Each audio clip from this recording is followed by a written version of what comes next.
नमस्कार साथियों, मेरा नाम है अक्षय और आपका स्वागत है दृष्टि पीसीएस चैनल की इस नई वीडियो में। आज की इस वीडियो के जरिए हम उत्तराखंड राज्य की पिछले हफ्ते की जो ज़रूरी घटनाएं रही हैं, जो ज़रूरी खबरें रही हैं, उन खबरों को सवालों के जरिए समझने की कोशिश करेंगे।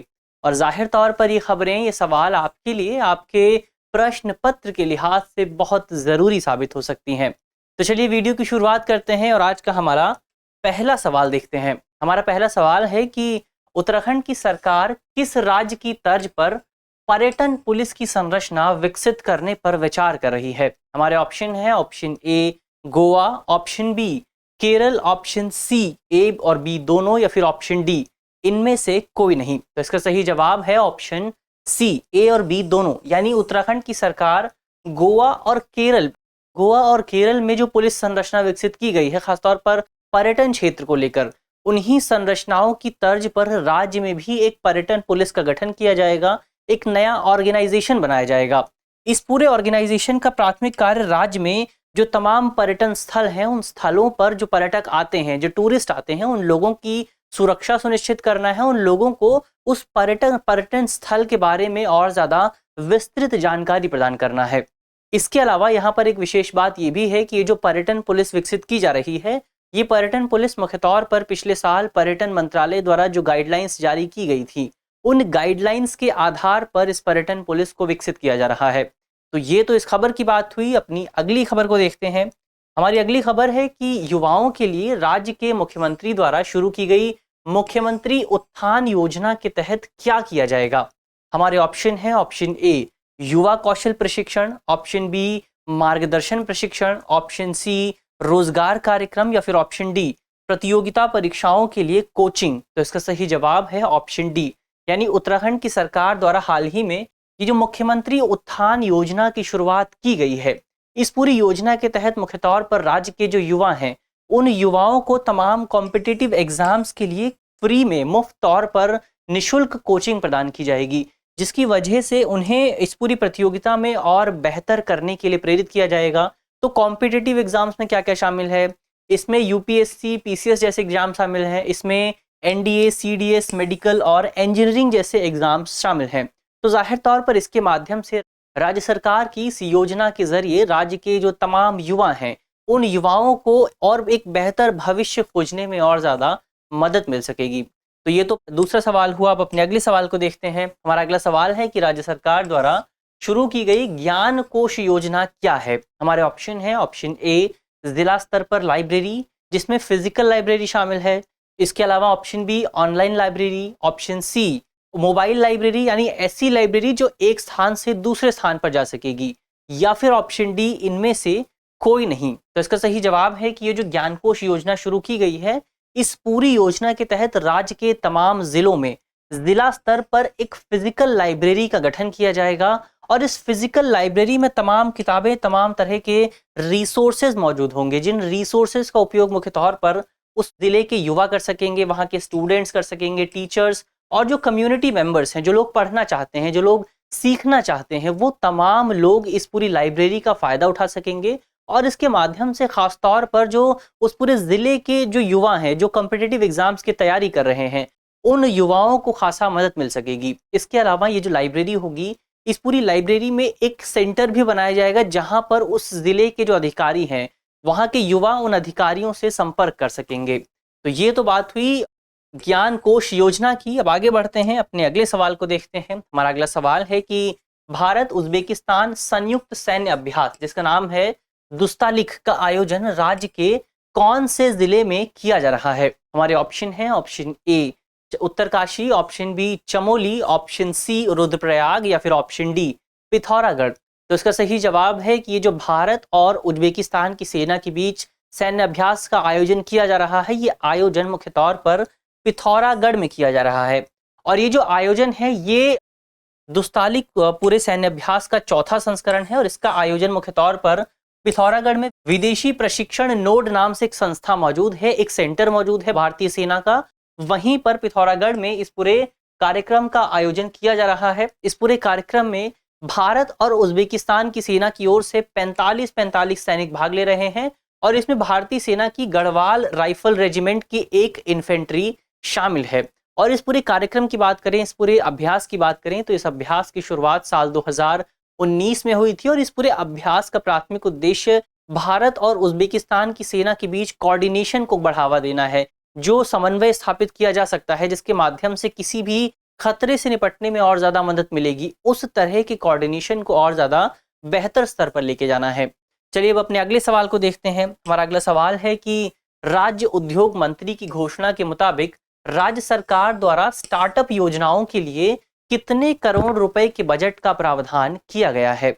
हमारे ऑप्शन है, ऑप्शन ए 10 करोड़ रुपए, ऑप्शन बी 20 करोड़ रुपए, ऑप्शन सी 30 करोड़ रुपए या फिर ऑप्शन डी 40 करोड़ रुपए। तो इसका सही जवाब है कि राज्य सरकार राज्य के स्टार्टअप्स को बढ़ावा देने के लिए 40 करोड़ रुपए के बजट का प्रावधान करने जा रही है और इसके माध्यम से जाहिर तौर पर राज्य में जो स्टार्टअप इकोसिस्टम है, उस स्टार्टअप इकोसिस्टम को और ज़्यादा बढ़ावा देने में मदद मिल सकेगी। विशेष बात ये रही कि हाल ही में राज्य के उद्योग मंत्री ने राज्य में एमएसएमई और स्टार्टअप इकोसिस्टम को बढ़ावा देने के लिए एक बैठक का आयोजन किया और इस बैठक में तमाम तरह के निर्णय लिए गए। इसमें सबसे पहला डिसीजन ये था कि राज्य में जो भी ऐसे उद्योग हैं जहां पर 200 करोड़ रुपए से ज़्यादा निवेश किया गया है, उन निवेशों पर, उन उद्योगों पर राज्य की सरकार 10 साल के भीतर पूंजी निवेश जुटाने पर छूट दी जाएगी। इसके अलावा दूसरा डिसीजन ये है कि 40 करोड़ रुपए के बजट का प्रावधान किया गया है स्टार्टअप इकोसिस्टम के लिए। इसके अलावा तीसरा डिसीजन ये है कि राज्य में जो तमाम तरह की योजनाएं हैं, जैसे मुख्यमंत्री स्वरोजगार योजना और इस तरह की जो तमाम योजनाएं हैं, मुख्यमंत्री नैनो योजना, प्रधानमंत्री रोजगार सृजन योजना, इन तमाम योजनाओं के तहत युवाओं को रोजगार उपलब्ध कराया जाएगा। तो इस तरह के तमाम डिसीजंस हाल ही में उत्तराखंड में जो एक पूरा इकोसिस्टम है, उद्योग का इकोसिस्टम है, इसके अलावा जो स्टार्टअप इकोसिस्टम है, इन दोनों चीज़ों को बढ़ावा देने के लिए ये तमाम निर्णय लिए गए हैं। आगे बढ़ते हैं, अपने अगले सवाल को देखते हैं। हमारा अगला सवाल है कि हाल ही में सीमांत तहसील धारचूला में, यानी सीमा के पास मौजूद एक तहसील है जिसका नाम है धारचूला। धारचूला से लगी अंतर्राष्ट्रीय सीमा में काली नदी पर बने 2 अंतर्राष्ट्रीय झूला पुलों का शुभारंभ किया गया है। ये पुल किन 2 देशों को जोड़ते हैं? हमारे ऑप्शन है, option A Bharat Pakistan, option B Bharat चीन, ऑप्शन सी भारत म्यांमार या फिर ऑप्शन डी भारत और नेपाल। तो इसका सही जवाब है ऑप्शन डी।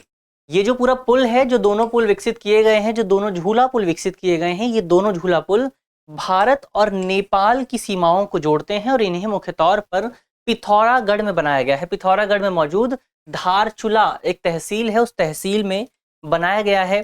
तो जाहिर तौर पर ये जो दोनों पुल हैं, ये भारत और नेपाल के बीच संबंधों को सुधारने में, संबंधों को और बेहतर बनाने में बहुत ज़्यादा विशेष योगदान दे सकते हैं।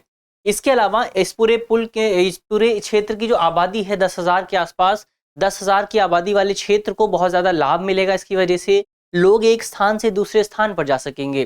पहले ये देखने को मिलता था कि इस क्षेत्र के आसपास पुल ना होने की वजह से यदि किसी व्यक्ति को भारत से नेपाल जाना होता था तो बहुत लंबा रास्ता तय करना पड़ता था।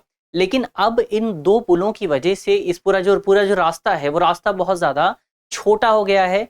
इसके अलावा इन 2 पुलों के निर्माण से पिथौरागढ़ में अब तक जो भारत और नेपाल की सीमा के जो तमाम पुल मौजूद हैं, उनकी संख्या 12 हो गई है। तो जाहिर तौर पर ये दोनों पुल राज्य के लिए, इसके अलावा भारत और नेपाल के संबंधों के लिए बहुत ज़्यादा विशेष हो जाते हैं। चलिए अब अपने अगले सवाल को देखते हैं। हमारा अगला सवाल है कि उत्तराखंड की सरकार द्वारा उत्तराखंड मिलेट मिशन को किस जिले में लागू नहीं किया जाएगा? हमारे ऑप्शन है, option A Dehradun, option B Udham Singh Nagar, option C Haridwar या फिर ऑप्शन डी रुद्रप्रयाग। तो इसका सही जवाब है कि इस पूरी योजना को रुद्रप्रयाग, जो कि ऑप्शन डी है, यहाँ पर लागू नहीं किया जाएगा। तो कहाँ कहाँ लागू किया जाएगा? तो इस पूरी योजना को मुख्य तौर पर देहरादून में लागू किया जाएगा, ऊधम सिंह नगर में लागू किया जाएगा, हरिद्वार में और नैनीताल, इन 4 जिलों में इस योजना को लागू किया जाएगा। है क्या ये योजना? तो इस योजना का प्राथमिक उद्देश्य राज्य सरकार द्वारा इस पूरी योजना के माध्यम से राज्य में मिलेट को बढ़ावा देने की बात की जा रही है। राज्य का जो पारंपरिक मिलेट है, जिनके नाम है मंडुआ और झंगोर, इन दोनों को बढ़ावा देने की बात की जा रही है। और इस पूरी योजना के तहत राज्य में जो तमाम अंत्योदय योजना के तहत जो कार्ड धारक हैं, उन सभी कार्ड धारकों को 1 किलो मंडुआ दिया जाएगा 1 रुपए की लागत पर। इसके अलावा जो तमाम मिड डे मील स्कीम्स चलाई जा रही हैं, उन मिड डे मील स्कीम्स के तहत झंगोर अनाज को भी जो बच्चे हैं उन बच्चों को निःशुल्क दिया जाएगा खाने के लिए, ताकि उनके पोषण स्तर में कुछ हद तक सुधार किया जा सके। तो ये तो इस पूरी स्कीम की बात हुई। आगे बढ़ते हैं, अगले सवाल को देखते हैं। हमारा अगला सवाल है कि राज्य के मुख्यमंत्री द्वारा कौन से जिले से मुख्यमंत्री अंत्योदय निःशुल्क गैस रिफिल योजना का शुभारंभ किया गया है। हमारे ऑप्शन है, option A Pauri Garhwal, option B Uttarkashi, option C Chamoli या फिर ऑप्शन डी रुद्रप्रयाग। तो इसका सही जवाब है कि ये जो योजना शुरू की गई है, इस योजना को पौड़ी गढ़वाल से शुरू किया गया है। योजना के बारे में और विशेष बात करें तो इस योजना के माध्यम से मुख्य तौर पर जो तमाम अंत्योदय परिवार हैं, जिन लोगों के पास अंत्योदय कार्ड मौजूद है, उन परिवारों को हर साल प्रत्येक 1 वर्ष में 3 बार निःशुल्क गैस रिफिल की सुविधा प्रदान की जाएगी।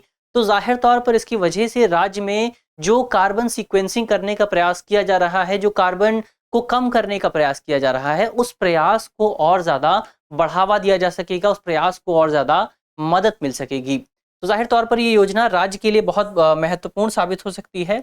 अगले सवाल को देखते हैं। हमारा अगला सवाल है कि मुख्यमंत्री द्वारा सुगंधित फसलों हेतु उत्कृष्टता केंद्र यानी सेंटर ऑफ एक्सीलेंस का उद्घाटन कहां पर किया गया है। हमारे ऑप्शन है, option A Chamoli, option B Haridwar, option C Dehradun या फिर ऑप्शन डी पौड़ी गढ़वाल। तो इसका सही जवाब है कि ये जो सेंटर ऑफ एक्सीलेंट बनाया जा रहा है, इस सेंटर ऑफ एक्सीलेंट का उद्घाटन देहरादून में किया गया है। और जाहिर तौर पर ये जो सेंटर ऑफ एक्सीलेंस है, ये राज्य में जो एरोमेटिक क्रॉप्स होती हैं, इन क्रॉप्स को, जो सुगंधित क्रॉप्स होती हैं, जिनके माध्यम से, जिनका एक गुण होता है सुगंध का, उन क्रॉप्स को बढ़ावा देने में इस पूरी योजना के माध्यम से, इस पूरे सेंटर के जरिए और ज़्यादा बढ़ावा मिल सकेगा। तो सेंटर का उद्घाटन हुआ है देहरादून में, ये बहुत विशेष खबर हो जाती है। तो ये तो हुई आज की खबरों की बात। मुझे उम्मीद है कि इस वीडियो के जरिए जिन बिंदुओं, जिन सवालों पर बात की गई है, वो आपको समझ में आएंगे। और यदि आपके प्रश्न पत्र में इनसे जुड़ा कोई भी सवाल आता है तो आप उसे आसानी से हल कर सकेंगे। इस तरह की अन्य वीडियो देखने के लिए आप हमारे चैनल को भी सब्सक्राइब कर सकते हैं। मिलते हैं आपसे अगली वीडियो में, तब तक के लिए धन्यवाद।